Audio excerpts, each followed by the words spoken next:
have on various occasions heard the President speak about his interest or his musings about a bilateral deals instead of the trilateral NAFTA that we have.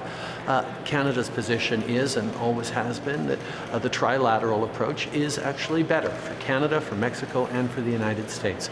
We think that demonstrating the strength of NAFTA as a solid community as we take on the world is very much in all three of our advantages, and we're going to continue to negotiate that way. That was, of course, Prime Minister Justin Trudeau speaking earlier today, rejecting the idea of bilateral trade talks. You can't really blame him for not wanting to rock the boat. There's a lot of uncertainty around the fallout of stalled NAFTA talks, especially since the U.S. is far and away our biggest customer. For now, though, Canada's exporters seem to be doing just fine. Exports hit an all-time high in April to more than $48 billion. Canada's merchandise trade surplus with the U.S. stands at more than $3.5 billion. It's the sixth increase over the past 7 months. This is all before Canadian exporters were hit with those massive tariffs on steel and aluminum, though. So, yes, some good news on the export front, at least before that wave of protectionism hits our exporters here. Any hope that diplomacy may smooth out those differences, though, is facing something of a rough road. That G7 summit begins Friday, just north of Quebec City. It's shaping up to be a major confrontation between the U.S. and the other 6 over the Trump administration's stiff new tariff policies. Those tariffs led to a tense, even confrontational phone call between Justin Trudeau and Donald Trump. CBC's Chris Hall joins us from Ottawa with more. Chris, tell us about this phone call. Yeah, CNN first reported, and we've since confirmed that there was a tense call between the Prime Minister and Donald Trump in late May. This was as they were contemplating the introduction of these tariffs that you spoke to, 25% on steel, 10% on aluminum. The issue that the Prime Minister took with these was, not, first of all, the tariffs themselves and the impact it would have on the economy, but mostly around the national security designation, the reason that Donald Trump was going ahead and doing this.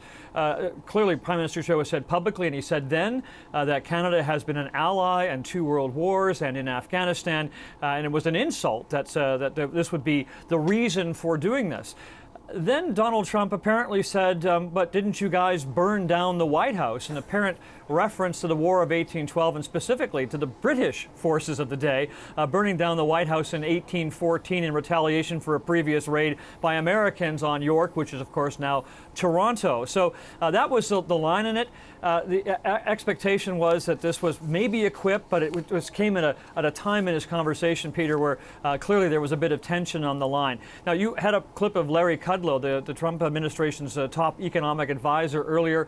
He said the tariffs and the kinds of discussions that have been happening regularly between the Prime Minister and Donald Trump are really more of a dispute between family members. And here's what he told reporters at the White House today. Talk's the best remedy here. We have different points of view in some cases. In some cases, they're tactical questions. My view, we can get through this. So they can get through this, but as you noted, the G7 starts in just a day or two, and clearly it's not just Justin Trudeau who's angry about this, but Emmanuel Macron, who we just saw at the top of the show, Angela Merkel, Theresa May, all expressing their anger at these tariffs and calling, for example, for the U.S. to return to a rules-based open international trading system. Right. So, I mean, imagine this meeting today with Trudeau and with Macron leading up to this. What can we expect to see from the G6 against the 7th in terms of response to the broader U.S. policies? I think it will be continuation of what we've already heard, that this is not how allies treat each other, in particular those who have stood with the Americans in many other international incidents. Secondly, that these kinds of tariffs really depress trade and will hurt the economies of all the countries involved, including the United States. Now, Larry Kudlow was really interesting on this. He keeps talking about the tariffs being part of the broader economic reforms that Donald Trump is bringing forward, Peter. He notes that, for example, unemployment is at 3.8%. which is nearly full employment by anybody's measure. That economic growth this year is pushing 3%, far above what most experts thought it would be at the beginning of the year. He says there'll be no reason for Donald Trump to change that approach, that he's going to be serious about this.